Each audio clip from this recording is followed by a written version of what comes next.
evening. Welcome to the December 14th, 2022 meeting of the Town of Scarborough Zoning Board of Appeals. Before we get started, we have the call to order, please. James Hebert. Present. David Bork. Here. Michelle Stevenson. Here. Christine Snow. Here. Rudy Karen. Here. Richard Silkman. Here. And Peter Freilinger. Here. Excellent. And so the order of the agenda that we're going to have this evening, as you notice, we don't have any new appeals that we'll be discussing this evening, but we will be going through the approval draft written decision from our November 9th meeting. We also have our roll call approval of minutes, growth management, election of officers. Before we get started with the Pledge of Allegiance, though, I would like to entertain a motion to switch items 6 and 7 on the agenda. I would like to have the election of officers done first before. Thank you, Brian. I would like to have the election of officers done first before the growth management ordinance questionnaire, so that the new chair will facilitate our discussion of those growth management ordinance questions, zoning board comments and adjournments. So do I have a motion for that? Mr. Bork? So moved. And is there a second? A second. And Mr. Karen seconds. All those in favor, please raise your hand. And that is unanimous. Thank you. So first, let's kick this off. We'll start with our Pledge of Allegiance. I pledge allegiance to the flag of the United States of America and to the republic for which it stands, one nation, under God, indivisible, with liberty and justice for all. Thank you. Okay, has everyone had a chance to review the November 9th meeting minutes? And does anyone have any questions, comments, or edits that they would like to mention at this time? Seeing none, I will entertain a motion to approve the minutes. Mr. Bork? So moved. Is there a second? I second. Mr. Karen seconds. All those in favor, please raise your hand. That is unanimous. Thank you. Next, we have the approval of the draft written decision heard at our November 9th meeting. This is appeal number 2741. This is a practical difficulty variance appeal by Megan and William Bartholomew at 229 Black Point Road. Has everyone had a chance to review the findings of fact and the written decisions that were provided? Are there any questions? And I'm seeing no questions or comments from the board. All those in favor, I'll entertain a motion to approve the draft written decision. Mr. Bork? So moved. And a second? I second. And Mr. Karen seconds. All those in favor, please raise your hand. That is unanimous. And next, we will have the election of officers. So at this time, what we do here is, do we do chair or vice chair first, Brian? You could do chair first. Let's do chair. Nominations for chair. Yeah, so right now, I'd like to open the floor for nominations for chair of the zoning board for the 2023 calendar year. Mr. Bork? Yes, I wish to nominate Peter Freilinger as chair. Mr. Freilinger, do you accept? I do. Excellent. Do we have any other nominations for the chair that we'd like to see at this time? Okay, seeing none. All those, I guess, we need a motion. All right, I entertain a motion to, what's the technical term I'm looking for? To elect. Yeah, I'm looking for, thank you. It's been stated, but the word I'm looking for is escaping me. But I'll entertain a motion to elect Mr. Peter Freilinger as chair of the zoning board for the remainder of this meeting and for the 2023 calendar year. Mr. Bork? So moved. And is there a second? I second. Mr. Karen seconds. All those in favor, please raise your hand. And that is, you're allowed to vote for yourself. Certainly, that is unanimous. Excellent. You want him to do the election for the vice chair? I would actually. Okay. So at this time, Mr. Freilinger, why don't you come up and take the seat of the chair, and I will swap spots with you. Actually, step up forward. I'll try to.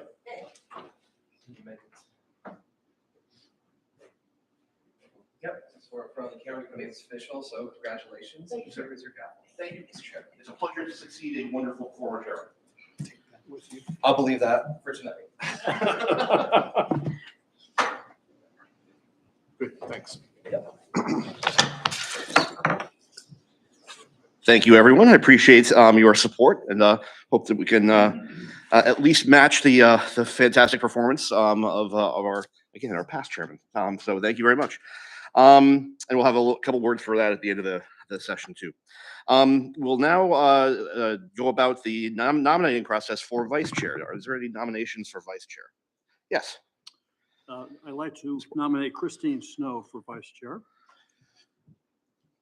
Ms. Snow, do you accept the nomination? I certainly do. Then do we have a motion? I certainly do. Then do we have a motion to elect Ms. Snow as vice chair? So moved. Wow. I think I said it first. Is there a second? I second. Thanks, Rudy.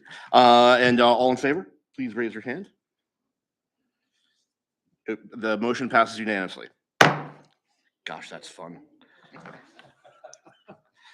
Okay, and the next item is the Growth Management Ordinance questionnaire and responses. I think we got a copy of this in our materials. And Brian, are you going to be walking us through this, or how would you like to progress with this? That's an excellent question. Have you gone through it with the Long Range Planning Committee? I have. I was about to say, yes, I've been through this with the Long Range Planning Well, Committee. I think you have the experience with it. You could lead the discussion then. Fair enough. So yeah, to give folks some background, this is part of the GMO revision process that the town council is embarking on. And all of the committees that I think all of the committees are going through this survey process, along with individual responses from the town council members and the administrative department heads. Autumn led us through it for long range planning. She did a really good job. But really what this came down to was less a sort of question by question response.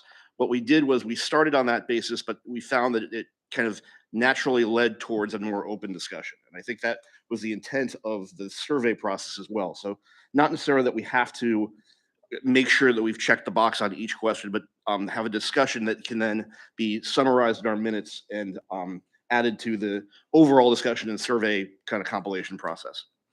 So like I said, we'll start with a couple questions and then we'll just see where the conversation goes, if that makes sense. I think in terms of order here, I would say simply raise your hand or say Mr. Chairman or something like that, and just start talking. So rather than kind of do anything formal of that Robert's Rules of Order sort of thing, this is more of an open conversation. So as a summary, the GMO is one of the more controversial elements of our town planning process at this point. The current GMO allows for 144 total permits each year, no more 30 of which can be in the rural districts. And it says west of Turnpike here, but it really is the RF and RFM zoning districts across town, most of which are west of the Turnpike, but not all of which. And then no more than 20% of the total permits can be in a common scheme in a given year, except that no more than 30 can be part of the Downs, the Crossroad Plan districts. There are also exemptions, and this is an important one. There's an allocation process. There are exemptions that are written into the GMO itself, and then an exemption process, which can allow exemptions beyond what is exempted within the ordinance. So all repair and replacement units and gift locks are exempted. Those often come before us, so that's natural. All affordable housing units, and importantly, these are affordable housing units as designated by our state ordinance for affordable housing. So there's a distinction between affordable housing and sometimes workforce housing, this is only for the affordable housing, which is for housing costs no more than for households earning no more than 80% of the median wage in Cumberland County. All manufactured housing units in a licensed community, that's covered in a different part of the zoning code. Up to 100 one-bedroom multifamily units, and this exists as part of the ordinance until the end of 2024, so for another 2 years. Up to 10 workforce housing permits per year, and this is, again, is different than the affordable housing units. And then up to 289 mixed-use or multifamily units in the Crossroads Plan development. With that, the survey asks us a number of questions. We'll start with that first one. Does the number of new residential units constructed each year directly affect your board or committee? If yes, how? Mr. Chair? Yes. Maybe I'm missing something here, but we're a board of appeals. whatever the ordinance is, we either get appeals or not based upon what people want to do with the ordinance. So it doesn't seem like many of these questions are relevant for us. That's kind of what I thought too, Richard. It was kind of one of those, because of the nature of our board, we don't really intersect at all with this kind of an ordinance. But I think they wanted to hear what we thought, whether that makes sense. And one of the questions that came up too was, is the zone, and this came up in the long range planning committee meeting, not sort of in general, but would the zoning board have a role potentially in the exemption process or the exception process? So again, as we go through the other questions that might come out, but I think you're right. For that first question, the answer is really no. It's a fairly simple one. Mr. Chairman? Yeah. I I agree with Mr. Silkman. I mean, in a way, we new residential units constructed each year should be constructed appropriately, meeting all ordinances and codes that are available. So they wouldn't be constructed in a manner that would put them in violation, requiring them to come before us. Are these questions, this is my second question, are these being sent out to all boards? Yes. Okay, so not specifically directed towards us, but as a Correct. board, they're just asking us to chime in as Yeah. well. The, And department heads, great. Thank you. the Shellfish Committee, for example, is also getting this one. Gotcha. So, yeah. Understood. Mr. Chair? Yeah. I only see two things that are applicable. Really, first, I just like to make a comment that the underlying point here is that everything has been halted for 6 months, That's right. if I understand this correctly. That's correct, yeah. So that means that all the exemptions here, these in particular are halted for 6 months. So none of this can go on. Is that correct? That's, I don't know, and Brian, No, we're still issuing growth permits. Yes, there are certain types, Yeah. but yeah, I'm talking about the exemption stuff. The exemptions? Yeah, like the I'm not. repair and replacement units, that one will directly affect us. You know, if there's a potential zoning issue that comes before To it. be honest, though, I don't believe that we ever required a growth permit for replacement anyway. Mhm. It's only for new units. So I'm not really. Well, we sure have, why we that's- do have a lot of them who wish to, a lot of applicants come before us who wish to basically tear down and replace or to expand, Right. you know, and really, you know, that might fall into the first one, repair and replacement units and gift lots. And the second one that comes to mind is shoreline zoning. We've got a clock running on shoreline zoning, you know, where people want to get new construction in, and that's a tough one to approve, of course, because, you know, it's undue hardship. And once the new standards come into place, then that means that it's going to be much, much more difficult for people to get any kind of permitting approved. Yeah, I think you might be intermingling shoreline zoning with floodplain, Yes, with the floodplain. new flood Thank you. maps. So those two are really two separate animals. Okay.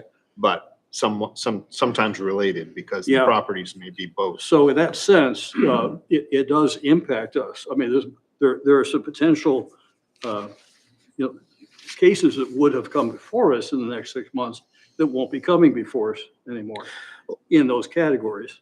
one thing and the question I think we might want to raise is the exemptions.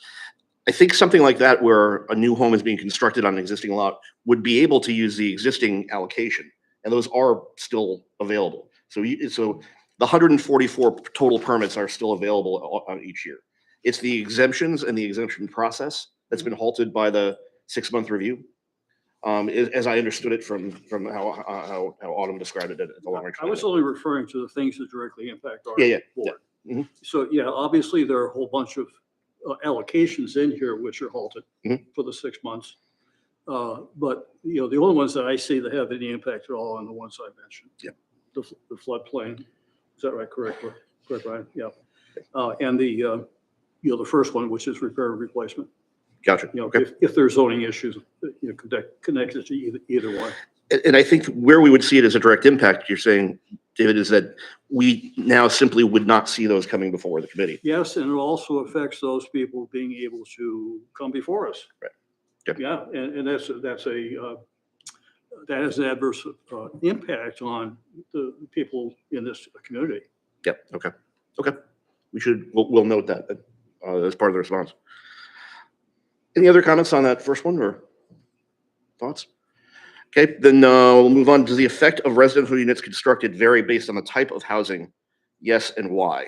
And again, this is related to us as a zoning board of appeals. To me, this struck me as being it's almost this is not an impact on the zoning board. Mr. Chairman, I would almost just classify it as not applicable. Not applicable. I think that's right. Yeah. That's what the Shellfish Committee is gonna have all down. Yeah, exactly. Yeah. What aspects of the current GMO annual allocation do you believe work well or not, and why? Now this will be an interesting one. The Long Range Planning Committee had a substantial thought process on this one, but it relates to our stewardship of the comprehensive plan. I'm not sure the zoning board has an opinion on this, and as a quasi judicial body, it might not be appropriate for us to have an opinion on this. Any thoughts? This member has no opinion. Yeah. Okay. I have a strong opinion, but I don't think it's appropriate. Yeah. Exactly. Exactly. It's if you don't have a strong opinion on the GMO, you're amazing that you're standing in Scarborough. So yes. So okay, what aspects of the current GMO exemptions do you believe work well or well not, and why? And again, I think I'm not sure it's appropriate for the zoning board to express an opinion on this one. Well, I think the point that I made earlier really falls into this category. Gotcha. Yeah, that's- Okay. It's not, it wasn't really in category 1. Right. You know, Gotcha. Okay. Actually, we'll make that note as well, David. Thank you. Now, do you think an exemption process is beneficial to the town? Why or why not? This is different than the exemptions that are laid out in the ordinance. This is the process by which somebody could go to council and get a general exemption, or not a general, but a specific exemption that's not listed. Again, should we have an opinion as a ZBA? I don't think so. I wouldn't think so. I mean, the zoning board operates in a very small box compared to planning, long-term planning and town council. We operate on just the appeals that come before us, the information in the packets. We're not doing outside research. We're not engaging before meetings with any folks from the town or anything like that. So I have a hard time thinking of a reason for us to respond to something other than not really applicable. Yep, I think I agree with that. I think that really fits for the other items as well.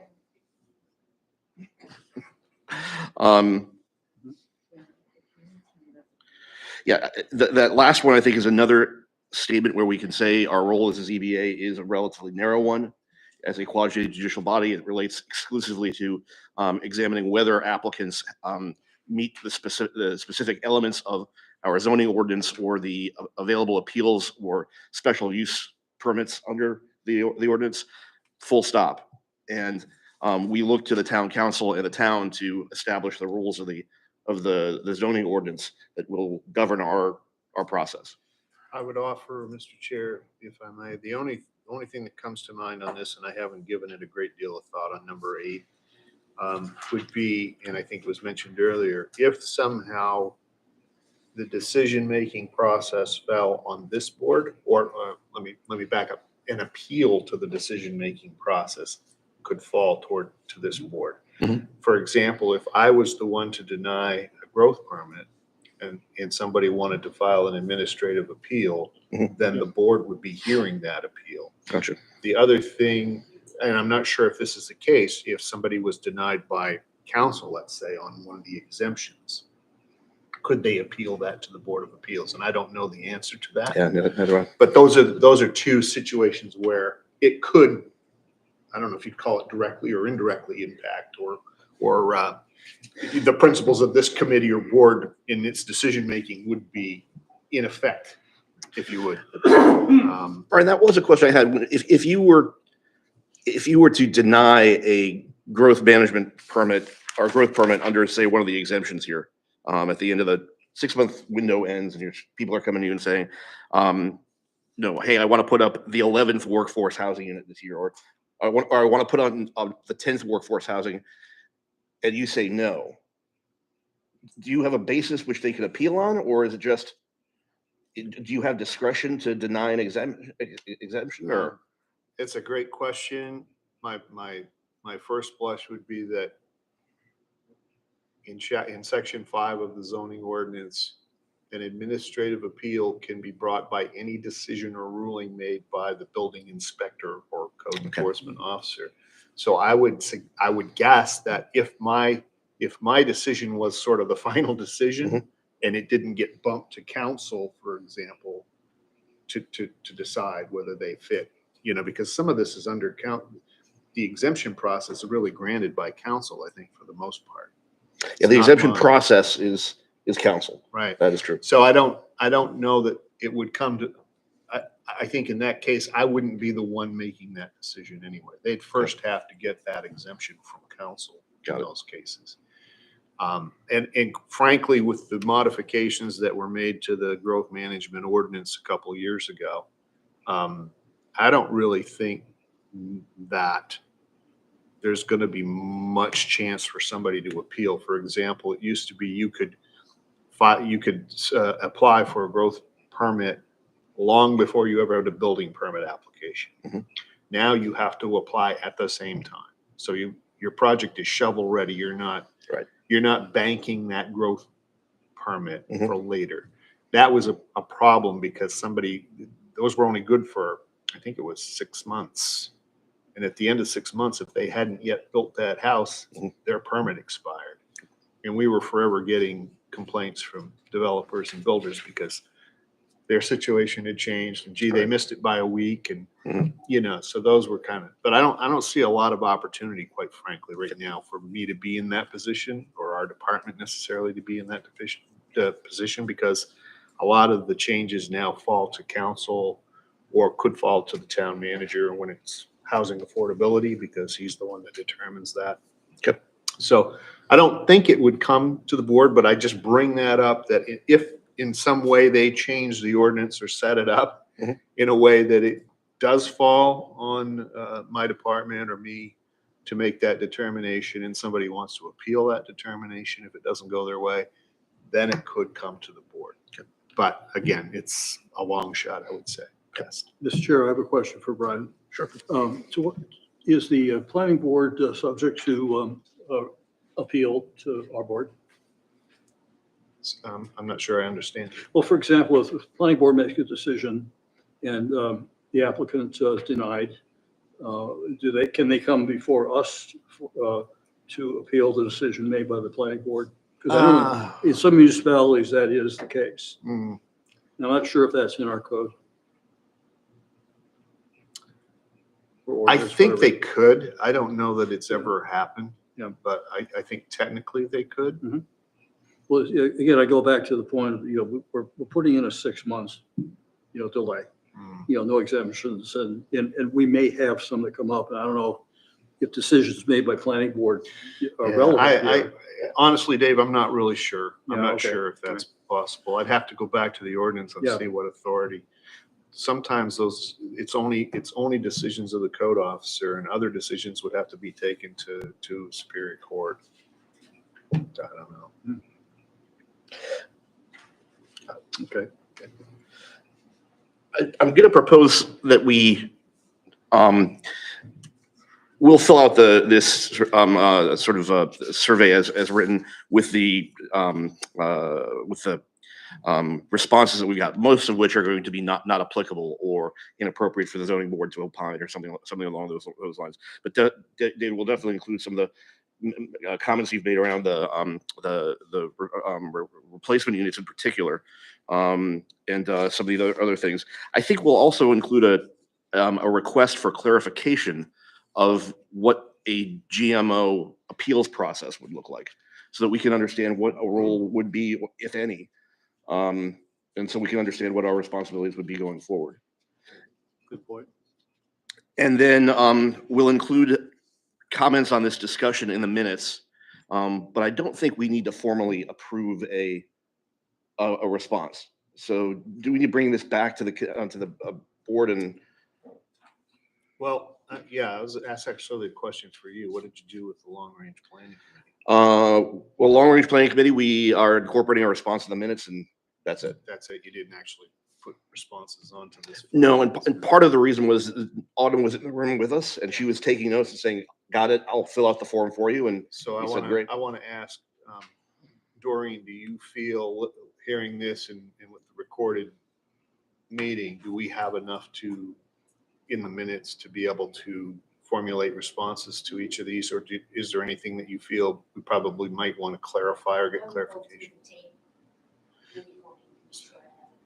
Okay, so, because I want to remind the board that they're asking for this to be returned to them by December 23rd. So Exactly, we're not yeah. going to meet again before. Correct. We have to do this. So we'll gladly put that note in there that we'd like clarification on the Great. appeal process, but it's not going to affect the response. Gotcha. Because they're looking for your responses. So I guess I'd like to, just for clarification one last time, were there any of these numbered items on this questionnaire that you felt were applicable, or that there was a response needed? Because the rest of them were pretty much not applicable. Or Number 4 only. number 4? Okay. And that's specifically with regard to exemptions for, that may impact appeals that would be brought before us. Okay. So that was where the clarification on the appeals process comes in. That's right. And then there was which one was it that day that somebody had the comment about the replacement units in the Well, floodplain? that's what I meant is for number 4.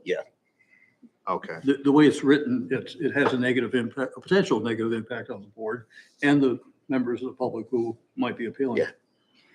Mr. Chair, if I may, I feel like number 7 is pretty vague, and we should probably write a response on it. What does your committee, board, or department identify as a public benefit? Yeah, and this one, just to clarify that one, and we'll do it, but the current growth management ordinance requires the exemption process that council looks at to identify a public benefit specifically that would enable them to approve the exemption. So they don't apply to the exemptions on affordable housing units and things like that, for example. It applies for when you come with a bespoke exemption through the town council process. So just to clarify, if that helps. but to Shelley's point, I think it's a valid thing that we probably ought to Yeah. get an opinion from the board on what you feel are possible public benefit. I just feel like that's the one that we can actually write a response on. I don't know that I have a great response right now for it. Gotcha. But Yeah. that's the one that I think almost every committee can fill out. That's fair. Yeah, putting the Long Range Planning Committee had an easy response for this one, which was basically it aligns, a public benefit is a project that aligns with the stated objectives of the town comprehensive plan. And since the LRPC kind of owns the plan, as it were, that was an easy one for us.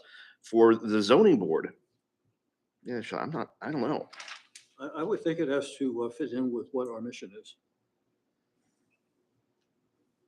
which is very narrow.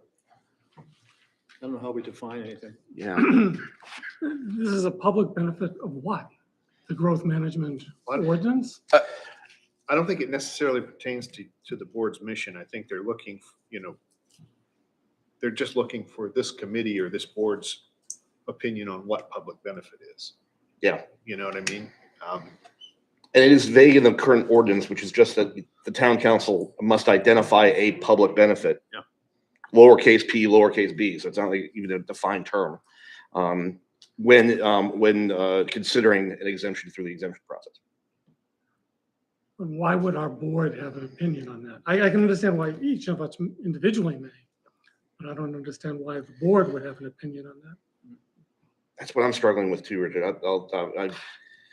Because I feel like we need to be as objective and sort of neutral as possible.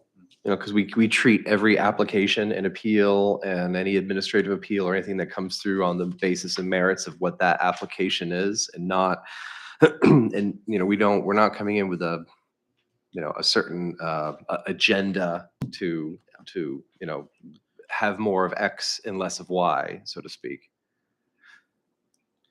Yeah, that's what I'm, as a zoning board, I I understand why actually, this is a good one to go to the Shellfish Committee. Shellfish Committee may have a view that a public benefit is not damaging the shellfish fisheries. And that could be their statement of the public benefits that they would want to see. Again, though, for the zoning board, I would say one thing. Maybe we could say with regard to the growth management ordinance, a public benefit that we can see with that we want to make sure is upheld to avoid, applications that are coming before us, is making sure that the town authorized permits to properties and new construction that meet the current codes and ordinances of the town. That way they theoretically would never have to come before us for anything. In other words, not propagating nonconformity. Yeah, not propagating, not promulgating, however you want to phrase it, but reducing nonconformity, which is our mission. that is our mission. Yeah, actually, and I think that's probably the public benefit we would look for, so that we're not facing additional applications where we have to make a judgment about conformance. And maybe, if you wanted to, with regard to reducing nonconformity, you had the Higgins Beach zoning ordinance revisions that took place because we kept seeing application after application from those folks. And that is a public benefit now because it's less time and effort and energy spent by the town, the applicants and residents to going through this whole process. So, ultimately reducing nonconformity, I think, is a great answer in this aspect. I agree. Yep. Okay, that makes sense. So, Doreen, do you think you've got enough then I think there's enough there to pull together a response, and we can submit that, get our homework assignment done in time, and then we'll add this to the minutes for next month and formally endorse that. But thank you, everyone. I appreciate. I'm sure the town appreciates the discussion, and we can move forward. Unless there's more comments, we can move forward. Terrific. We're now on to item 8 of the agenda, zoning board comments. I have a question. Yeah, Shelley. Who makes a decision of if Mr. Silkman and I will become? Oh, that's Well, timely, as if ripped from the day's headlines. Oh, Moments ago. So I have some comments. Thank you, Brian. Please take us through. I did receive from the appointments committee, actually through Tony Justice, town clerk. The appointments committee made their decision on December 6th to move Michelle Stevenson from first alternate to full voting member with a term to expire in 2023, and to reappoint Richard Silkman, but move him from second alternate to first alternate with a term to expire in 2025. And to appoint Kyle Noonan as second alternate with a term to expire in 2025. So we have a new alternate member, Kyle Noonan, who was appointed. Mr. Karen apparently did not get his letter into the town clerk in time, so we don't have a replacement yet for him. But he did do so, and I was told tonight, just prior to the meeting by our town manager, that the appointments committee met tonight and they have appointed Joseph Doherty to the board. I'm not sure whether they appointed him as a full voting member or as, I'm not sure where the alternates are still fairly new. I'm not sure that they moved any more alternates into full voting members. So I'm going to assume that Mr. Doherty is going to be a full voting member. Okay. But I'm not sure of that. We'll look for clarity from that from the town Yep. for the January meeting. I think everybody will be sworn in and hopefully here. And Mr. Silkman, I don't know. I know you're going to be out of town for a while. Is that going to start with the January? Yeah, I meeting? won't make January, February, or March. Okay. So in my suggestion to Mr. Silkman was, because he's going to miss a few meetings through the winter anyway, I assume this is sort of an annual thing that you go away for a few months in the winter. It hasn't been yet. Oh, it hasn't. will become. Okay. That's fair. And so my suggestion was for him to stay as an alternate member for now, but should the board makeup change in the future and depending on your personal situation and how you feel about it, then we could revisit that at a later date, if that sounds fair. But I love to have you stay with the board and value your input. I mean, I would say there have been, as you've seen throughout the year, there are plenty of opportunities for alternates to be voting members where we've had down as low as 4 people in a meeting at one time. So, yes, yeah, there will be certainly opportunities there. It is helpful to know though that we will have a full slate for the 2023 year. Yeah, it should be fine. So does that answer your question? Yes, thank you. Okay. The other thing I would point out to the board that I think you have in your packets is Doreen's provided us with a sort of a data sheet on our report, if you will, on the activity that the board's had over the period from January 1 to December 31st. And oh, you didn't include it. I'm sorry. Well, we have that available. Should anyone want it, we can forward it to you. That'd be great. I'm sorry. I sort of assumed it was in the packet. Actually, one could- You only give me stuff after you give it to the board. But yeah, we can get that to you. So That'd be great. Terrific. It's good information. The only other thing I would like to now do, and I'm gonna have you do this for me. We'd like to present our past chair, James Hebert, with a token of our appreciation for his how many years 7 years and 7 months, and how many of those were as chair? 2, Okay. and then 2 as vice chair. Okay. And, So that's- how many minutes and days? A lot, a lot. I'm gonna pass this right on over to you. That's very lovely. And I would like to entertain a motion to thank Mr. Hebert for his years of service and congratulate him on having one Wednesday night a month freed up. So moved. Seconded? Thank you, Anchorage. And can I see a show of hands? Thank you very much, James. Thank you very much.